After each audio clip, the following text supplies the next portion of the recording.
Saya belajar dari pengalaman. Ush. Oh, ternyata kemesraan ini hanyalah sandiwara. Karena ternyata saya ditikam dari dalam.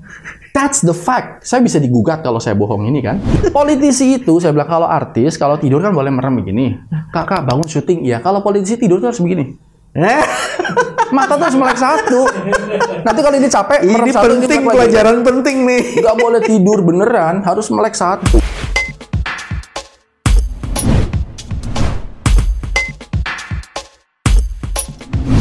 Bismillahirrahmanirrahim. Assalamualaikum warahmatullahi wabarakatuh. Waalaikumsalam. Teman-teman, apa kabar? Mudah-mudahan tetap menjaga kewarasan dan hadir dalam channel ini. Salah satu yang menjadi penting untuk menjaga kewarasan adalah kita mempunyai calon-calon anggota dewan, kepala daerah, dan presiden yang terus-menerus membangun kompetensinya. Dan karena konfigurasi demografis kita itu anak muda, kalau bisa anak muda lah yang akan menentukan masa depan Indonesia. Nah, tamu saya hari ini yang menjadi narasumber dan tempat kita berdiskusi itu artis, saya sebutnya juga masih muda. Alhamdulillah. Walaupun sudah jadi bapak-bapak. Tapi penampilan masih oke, semangatnya masih oke. Saya bersama Luki Hakim. Apa kabar, Bos? Kabar baik, alhamdulillah. Pak Bang sehat? Alhamdulillah. Kalau di sini tidak hanya sehat, harus waras. Iya, sehat dan waras. Banyak yang terlihat sehat fisiknya, tapi kadang-kadang ininya kurang kan gitu loh, kurang sehat gitu. Iya, kurang sehat atau tidak sehat. Iya, jadi tidak waras gitu. Mas Luki, ya. Indonesia akan melakukan satu proses pemilu serentak raya, saya sebutnya raya karena ada pemilihan presiden, pemilihan kepala daerah, pemilihan legislatif, pemilihan senator, DPD, itu secara serentak 2024. Iya. Dan salah satu yang menarik sebenarnya adalah bonus demografis kita 60% lebih itu anak muda. Iya. Sehingga kemudian anak muda biasanya milih anak muda juga kan? Iya, gitu. Ada kecenderungan ke situ. Ada kecenderungan ke situ. Dan kebetulan sekali anak muda yang dipilih biasanya anak muda yang sudah dikenal. Iya. Dan itu identik dengan artis sebenarnya kan? Iya. Nah, Mas Luki nyalon kan? Betul, saya nyalon. Nyalon, oke. Ini nyalon di partai yang sama atau partainya pindah? Enggak, di partai yang sama, di partai Nasdem. Di partai yang sama. Partai yang sama. Dulu kan kayaknya pernah di partai... Saya pernah jadi anggota DPR RI dari Partai PAN, tapi untuk wilayahnya Bekasi Depok. Lalu ketika saya menjadi kepala daerah di Indramayu, wakil kepala daerah di Indramayu diusung oleh Nasdem. Dulu pernah nyalek juga dari Nasdem tapi nggak dapat 2019. Lalu sekarang ini nyalek lagi dari Nasdem di daerah yang berbeda. Di daerah yang berbeda. Ya. Jadi daerah pemilihannya beda ya? Ya, Indramayu, Cirebon. Oke. Nah, pertanyaan saya ada 3 nih. Bagian yang pertama, kenapa jumlah artis yang mencalonkan diri, kalau saya lihat data, ini kok makin lama makin turun ya? 2009 ada 61 artis, 2014 naik jadi 77, 2019 naik 116, tapi sekarang ini untuk 2024 jadi turun 50. Iya. Ada apa ini sebenarnya? Saya lihat mungkin ada 2 faktor ya. Oke. Pertama dari sisi artisnya itu sendiri. Jadi sisi kelompok artis. Artis yang saya katakan di sini adalah public figure, selebritis ya, bukan cuma sekedar seniman saja. Jadi ada penyanyi atau mungkin selebgram dan lain-lain.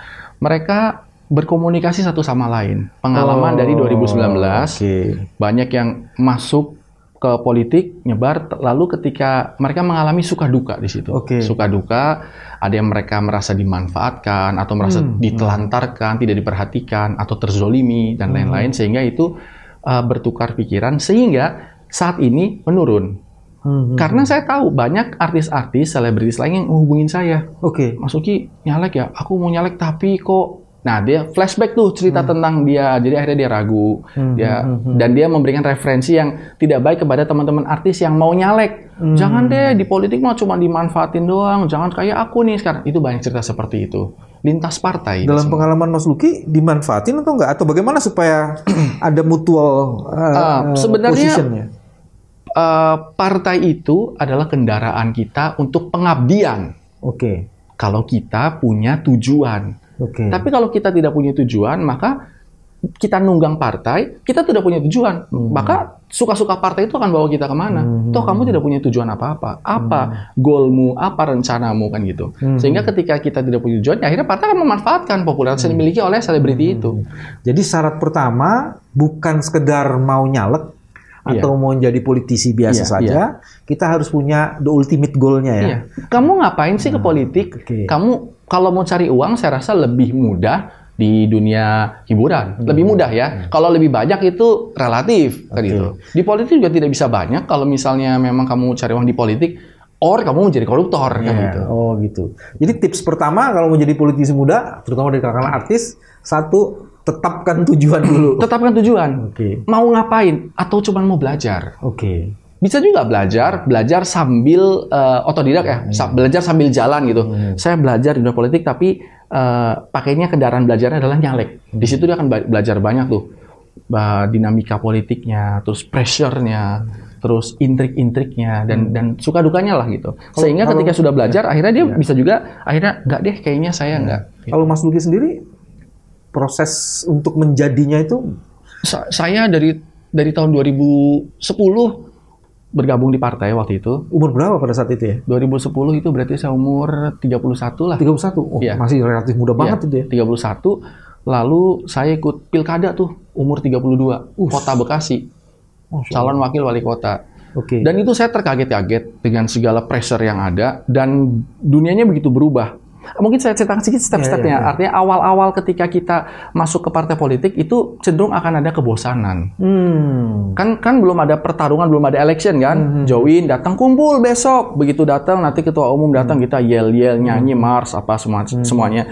Kalau kita tidak punya ide untuk disampaikan, maka kita cenderung menjadi pendengar. Dan pendengar berjam-jam, besok ada lagi, mungkin akan bosan. Sehingga banyak yang nggak datang lagi tuh, nggak datang lagi. Tapi kalau kita punya ide, kita usul pimpinan, usul ketua, bagaimana kalau begini-begini, nanti di debat, terus akhirnya kita mesti membuktikan bahwa ide kita adalah yang paling masuk akal. Nah, itu dinamis tuh, tidak bosan.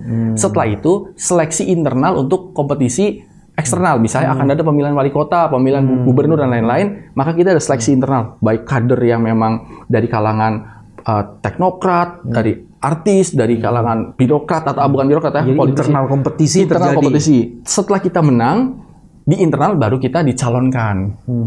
Termasuk nomor urut ya, kalau dia menjadi kalau pileg nomor urut pileg. Kalau misalnya kepala daerah itu berarti rekomendasi. Dan itu pertarungan menurut saya lebih berat internal daripada eksternal. Jadi tips yang kedua harus aktif dan kreatif dan menunjukkan eksistensi bahwa dia punya punya ide dan gagasan, sehingga kemudian dia pantas untuk dihormati dan dipromosikan. Tahan banting, tahan pressure. Persistensi. Karena sekarang dengan kehebatan kita apapun, tapi ketika kita berbenturan kita tidak tahan, ya akhirnya kita walk away gitu.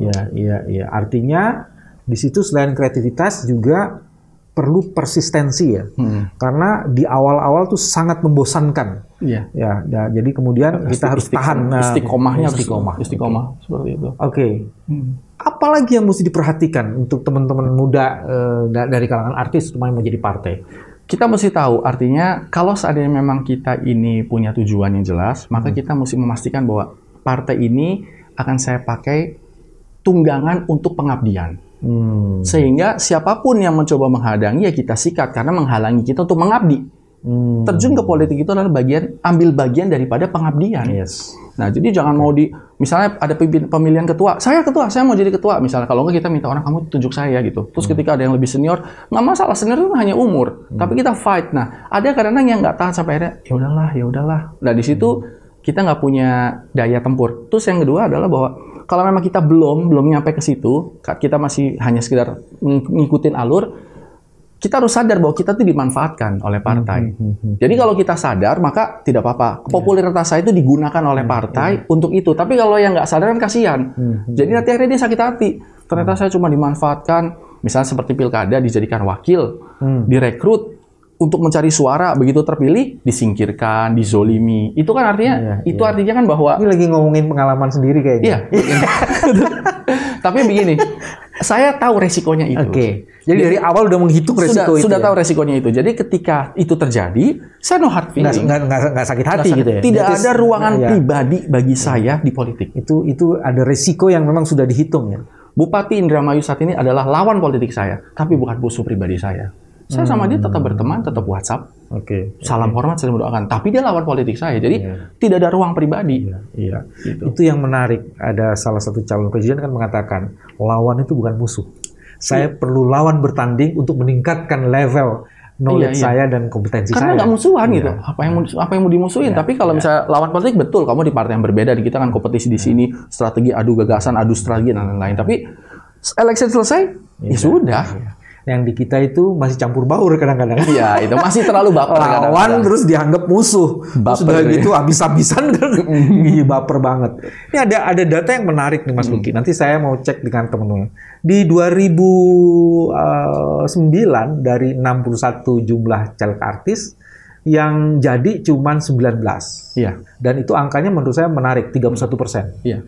Tapi di 2014 dari 77 dari jumlah naik, tapi yang menjadi yang jadi lolos ke Senayan itu cuma 29%. Tadinya kan 33%. Ya, ini level artis dan ininya Senayan ya, hitungannya Senayan. Itu 2014. Di 2019 jumlahnya naik 116 pesertanya, tapi yang lolos cuma 14. Jadi cuma 12% caleg yang lolos. Hari ini dalam satu survei cuma ada 50 dan belum jelas tuh. Cuman kalau lihat tren jumlah meningkat, keterpilihannya menurun. Masyarakat sudah mulai pintar saat ini, sudah mulai banyak pemilih rasional. Dengan adanya gadget yang hampir semua di kalangan masyarakat sudah pegang gadget, jadi bisa mengakses. Misalnya nih ada artis datang ke kampung, wah pada foto karena senang kan. Tapi besoknya ibu-ibu atau googling. Reputasinya dia atau apa, sehingga kesukaannya terhadap artis itu sebatas suka sebagai foto, sebagai entertainer, tapi untuk bicara politik dia lebih memilih. Jadi menurut saya ada peningkatan awareness, rasionalitas masyarakat terhadap pemilu. Kan ada yang irasional. Jadi kenapa Anda milih Luki Hakim misalnya? Maaf ya, karena dia main sinetron, karena ganteng, atau karena itu yang dikatakan mereka gitu. Atau karena apa? Apakah ganteng saja ini cukup untuk jadi kepala daerah? Kalau gitu berarti pemilihannya harus dari sisi presisi hidungnya, ketampanan mukanya, kulitnya, dan apanya. Kalau memang dari sisi ganteng. Tapi mereka tidak rasional, sehingga mereka suka. Dan itu ada slotnya. Tapi lama-lama itu mulai menyempit gitu segmen itu. Jadi ada perkembangan rasionalitas pemilih terhadap calon yang dipilihnya. Tapi ini saya mau loncat sedikit. Tapi ada satu fenomena yang menarik ini. Tiba-tiba sang artis ini menampilkan pola komunikasi yang unik. Saya mau bilang unik lah. Unik lah ya. Saya mau kasih contoh, minta maaf udah Mas Aldi Taher mau jadi contoh, tapi ini kan contoh untuk pembelajaran kita. Itu kan cara berkomunikasinya unik tuh.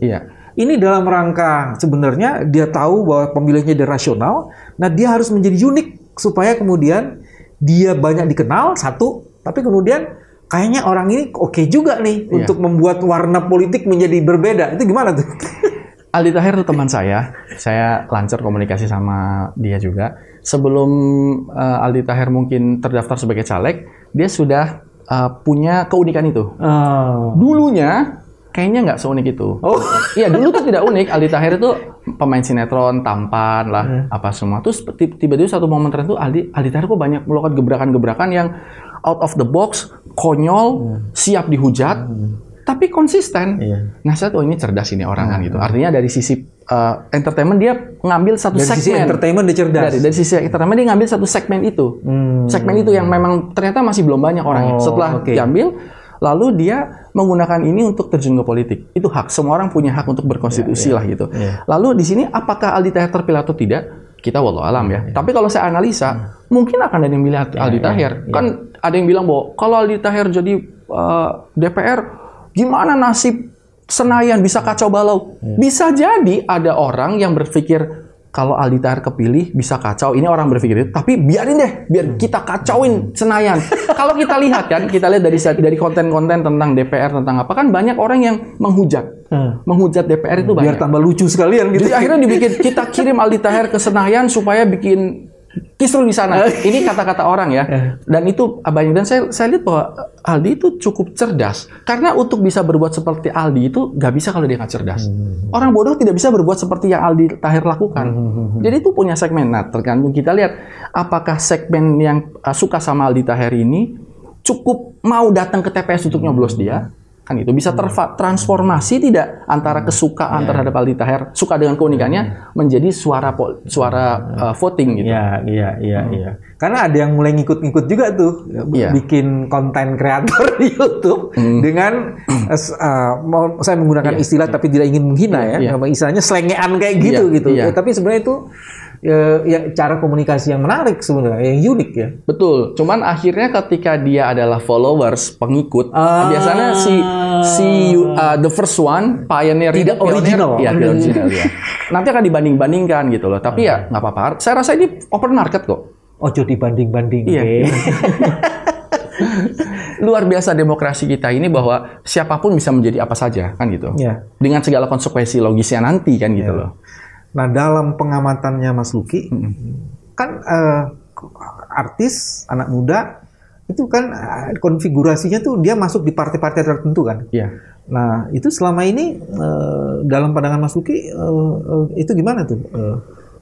Mungkin pola rekrutmennya begini, misalnya kita katakanlah misal di sini di PAN ya. Nah, Di PAN kan salah satu contohnya dulu. Misalnya PAN ya. Di PAN banyak artis masuk. Saya rasa masuk akal karena ada Mas Eko Patrio, anggota dewan yang dulunya entertainer, komedian, terus punya production house sehingga akrab sama artis-artis. Jadi ketika ada artis datang, aku pengen dia coba masuk ke politik, yang dia ingat politisi-politisi yang udah yang jadi kan. Awalnya itu Eko gitu ya. Iya gitu. Jadi lebih mudah. Saya pun dulu pernah diskusi sama Mas Eko, Mas gimana sih politik? Dia bilang udah masuk aja, masa sih lu takut sama ini, takut artinya termotivasi. Jadi saya rasa rekrutmen dari artis-artis senior yang sudah masuk di politik. Kalau misalnya kita bicara di Gerindra ada Al gitu kalau nggak salah itu baru Ahmad yang seniornya itu emaknya. Jadi masuk akal kan gitu loh.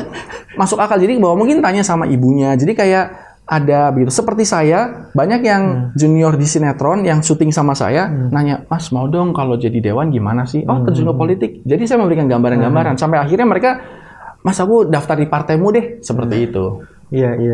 Tapi menarik tuh kalau tadi disebut awalnya PAN gitu ya.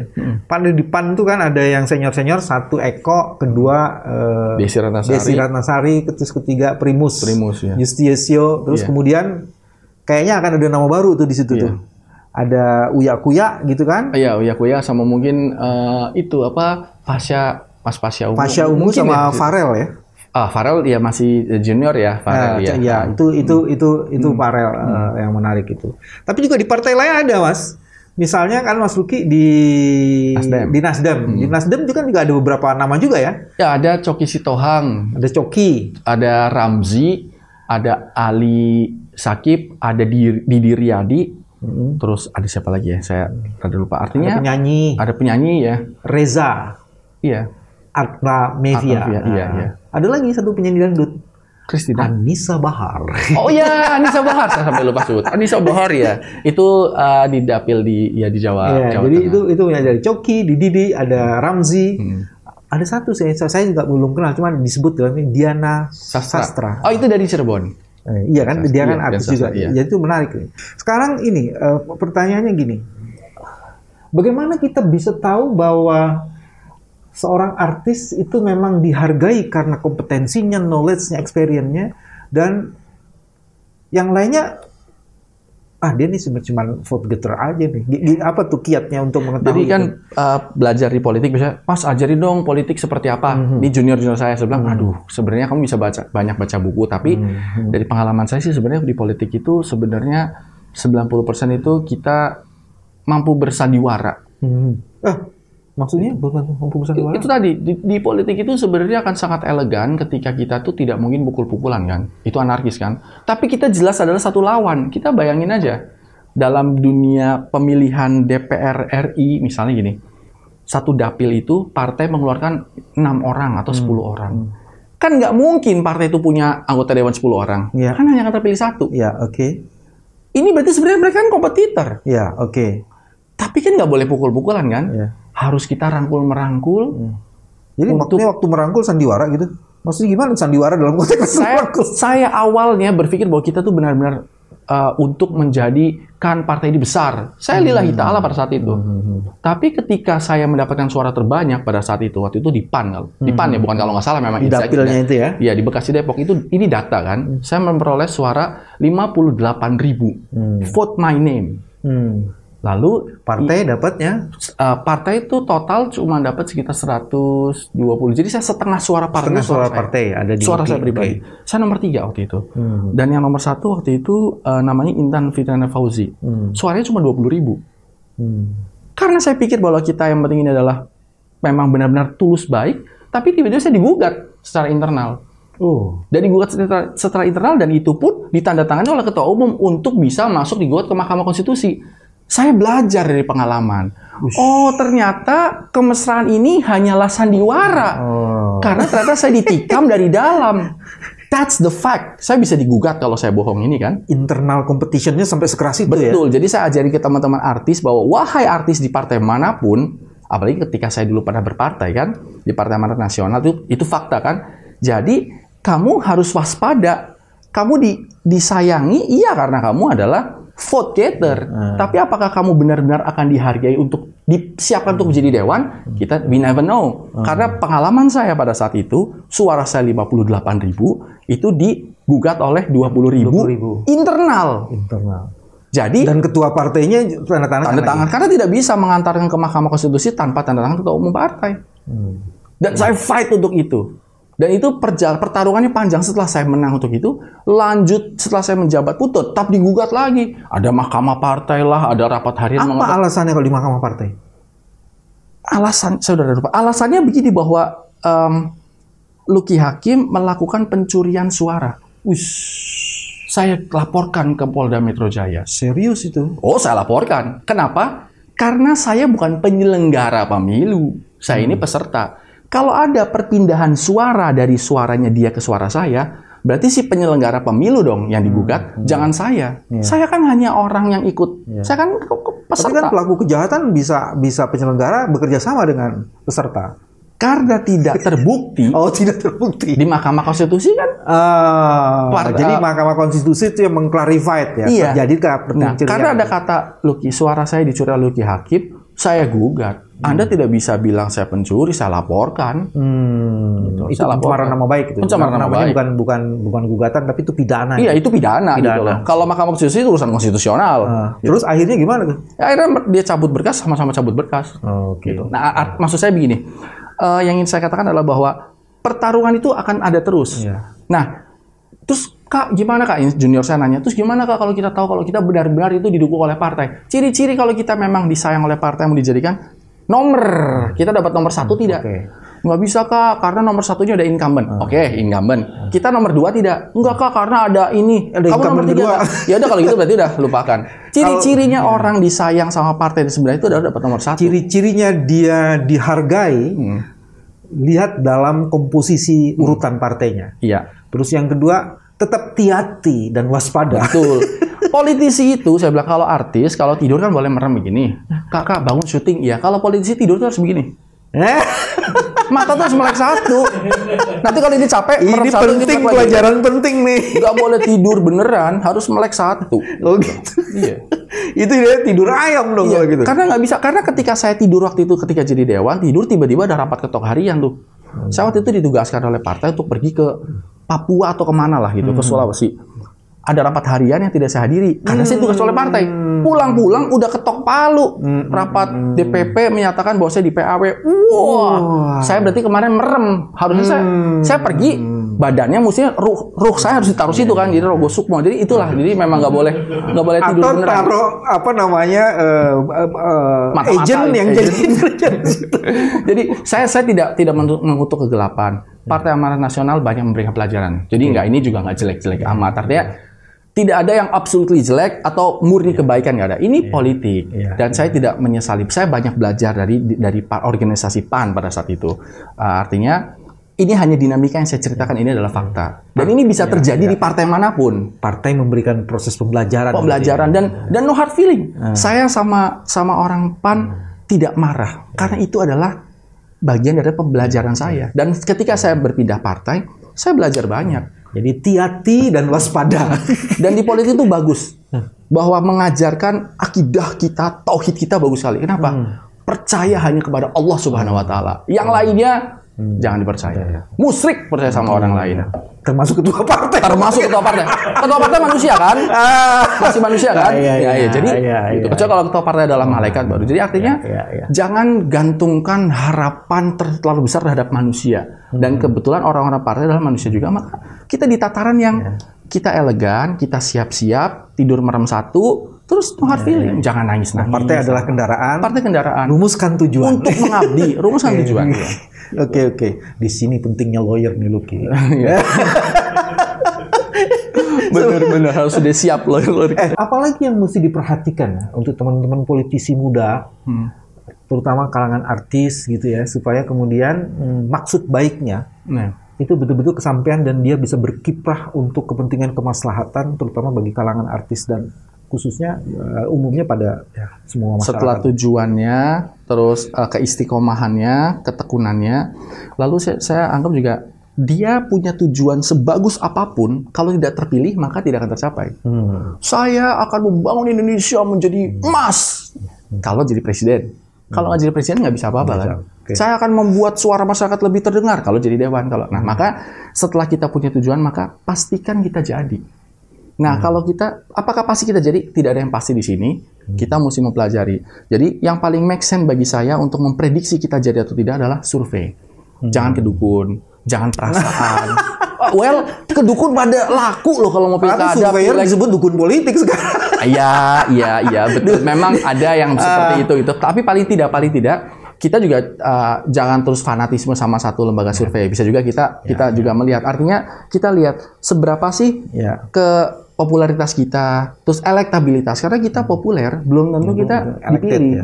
Kita terkenal, saya kenal Anda. Tapi kalau untuk milih saya tidak. Gitu. Kamu kayaknya belum pantas gue pilih deh. Saya tahu kamu, tapi saya nggak mau pilih kamu. Itu repot.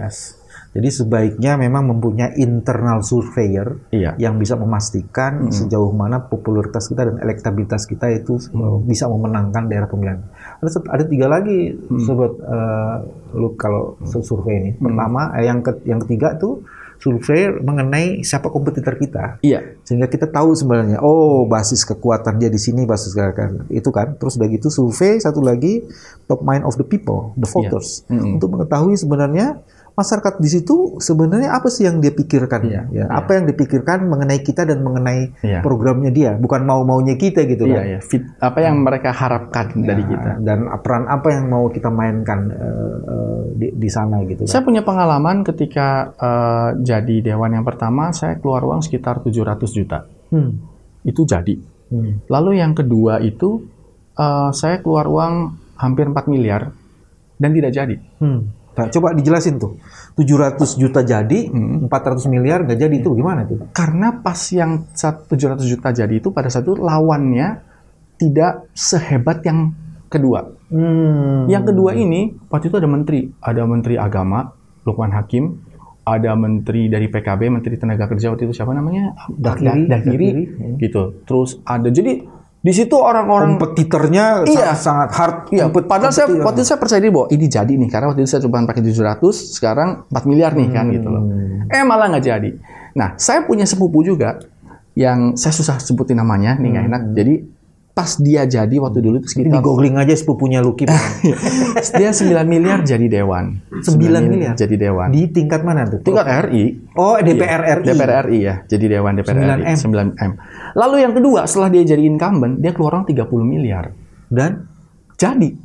Saya bilang, kenapa kamu bisa 3 kali lipat, hampir 3 kali lipat untuk jadi dewan? Padahal udah jadi incumbent gitu kan? Karena lawan saya adalah kandidat gubernur yang tidak terpilih, yang hampir menang. Jadi dianya tidak berubah, tapi lawannya ini yang dahsyat sekali gitu. Maka dari itu teman-teman artis, Jangan terlena dengan popularitas yang ketika kita turun, terus semua orang pada foto-foto, iya, tapi kita bisa lawan kita ini seperti apa. Popularitas itu hanya salah satu bagian daripada keterpilihan. Ada bagian-bagian lain, menyusun tim, terus bagaimana pengamanan suara gitu. Kita jangan cuma bisa goyang-goyang pohon, ini artis, wah buahnya pada jatuh. Kita punya tukang pungutnya nggak? Jangan kita yang goyang-goyang pohonnya, buahnya pada jatuh, yang mungutin orang lain. Itu yang saya mau tanya tuh, ini duitnya lipat sampai 3 itu untuk apa gitu sebenarnya? Pengamanan saksi. Pengamanan saksi. Saat ini kan begini, masyarakat menginginkan pemimpinnya ataupun pemerintahan legislatif atau eksekutif itu tidak korupsi kan?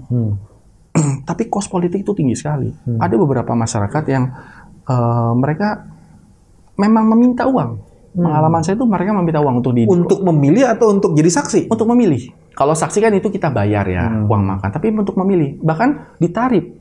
Untuk di seputaran Jakarta Utara, kebetulan keluarga saya ada yang jadi RT itu. Saya tanya, itu kan ini bukan survei, tapi saya nanya sama pelakunya di situ kan, di sini berapa suaranya, harganya? Saya tanya, di sini 500.000. Jadi bisa di-cover gitu satu RT itu. Ada dia menguasai berapa ini suara, oke, partai ini. Jadi 500.000 satu suara. Jadi vote buying itu that is a fact ya? That's a fact. Dan kebayang nggak sih kalau kita butuh suara sekitar 50.000, berarti dikali 50.000 kali 500.000? Ya. Belum lagi dia harus pasang banner dan lain-lain. Jadi memang cost politik itu tinggi sekali. Itu yang harus kita pikirkan bersama-sama kan gitu. Jadi itu artinya agenda kita untuk meminimalisasi potensi corruptions within the election process adalah menurunkan political cost ya. Iya. Karena kalau costnya tinggi, maka kita bisa lihat kan berapa pendapatan anggota dewan, berapa kan. Pertama tentu harus balikin modal kan. Kecuali kalau memang ini udah konglomerat. Terus lingkaran setan fraud terjadi di situ ya karena political cost-nya tinggi sekali. Kecuali kalau memang dasar ini udah kaya raya bahwa saya hanya ingin mengabdi, ya itu lain lagi. Sekarang kalau saya balik logiknya, saya nggak punya banyak duit. Upaya political cost, upaya kan tidak cost kan tidak harus duit ya. Political cost apa yang harus dilakukan? Waktu. 3 elemen ini menurut pengalaman saya selama 10 tahun di dunia politik. 3 ini yang perlu. Pertama, kita punya uang. Kita punya popularitas. Kita punya pengikut. Kamu punya uang banyak, tapi nggak punya pengikut dan popularitas, maka kamu bisa pasang banner banyak supaya kamu populer, dan kamu bisa bayar orang supaya kamu jadi ketua organisasi supaya kamu punya. Nah, kalau kamu populer, ya minimal kamu bisa nempel ke organisasi tertentu supaya dia jadi icon. Kalau organisasi misalnya dia pimpinan buruh atau pimpinan ojek seluruh apa, nanti orang-orang itu kan patungan untuk dia. Kalau kita punya 3-3-nya, ini kelas kaliber berat nih, besar. Udah populer, punya uang, punya pengikut. Ya, tapi biasanya orang tuh punya 2 atau 1 gitu. Nah, biasanya kalau yang punya 3-nya, kalau nggak punya uang tapi punya 2, terus effort apa yang mesti untuk menutup yang 1 itu, yang untuk menutup uang, gue nggak punya uang banyak. Investasi waktu. Menunjukkan ke masyarakat bahwa kita tuh memang bekerja untuk mereka. Kehadiran kita, walaupun ada orang meninggal nih, kita datang. Kalau kita nggak punya banyak waktu, kita datang, Ibu saya turut berduka cita, ini sekedar untuk pelipur lara. Kita pergi. Dia menghargai kedatangan kita, walaupun sebentar, tapi kita kasih uang. Ada lagi kalau misalnya kita punya pengikut, Ibu maaf saya tidak bisa datang, tapi orang-orang saya membantu menguburkan anak buah saya, pengikut saya. Nah, kalau yang kita nggak punya uang, nggak punya pengikut, kita datang, kita ikut nungguin, ikut serve wedangan gitu, terus ikut menganggul, ikut mengubur, mereka kan melihat kita, tapi waktunya perlu banyak. Yang lebih keren kan, udah datang ngirimin anak buah, datang ngasih duit, ikut manggul, itu idola sejati itu politisi seperti itu. Komunikasi produktif dan apa ya? Menguangkan orang ya, menguangkan orang. Jadi banyak jagoan politik lokal yang tidak punya uang, tapi dia terpilih. Karena apa? Dia memang sehari-harinya itu orang memang baik untuk masyarakat. Ada orang berantem, dia misahin. Ada orang kelelep, dia nolongin. Ada orang nggak punya beras, dia mungkin cuma ngasih setengah kilo gitu. Tapi memang dia mendedikasikan hidupnya. Itu saya hargai sekali orang seperti itu. Jadilah orang yang bermanfaat, karena dengan kemanfaatanmu itu orang menjadi tertarik untuk memilih itu. Nggak habis-habis nih lu. Kita belum bikin series kedua. Kira-kira siapa teman lain yang bisa diundang ke sini ya lu? Saya rasa banyak politisi muda dari kalangan selebritis. Ada usul nggak siapa? Cerdas. Saya rasa undang Aldi Taher dulu pertama. Aldi Taher. Iya. Kita itu kan dari sisi yang keren gitu, dari sisi yang apa ya, unik lah, ini hal baru gitu. Nanti kita tanya kepada penonton channel ini, apakah Anda setuju kita mengundang Aldi Taher untuk hadir ke sini? Kita mau kulik uniqueness-nya dia. Jangan-jangan dia mempunyai apa namanya ya? Satu hal yang mungkin kita tidak terpikirkan sebelumnya. Iya. Dia punya kecerdasan tertentu yang kita tak mampu melacaknya pada hari ini. Terima kasih Lucky udah bisa datang ini, pembelajarannya luar biasa. Sampai ketemu lagi, jaga terus kewarasan, karena dengan kewarasan itu Anda akan memilih politisi yang terbaik untuk Indonesia yang dahsyat. Sampai jumpa. Wassalamualaikum warahmatullahi wabarakatuh. Waalaikumsalam.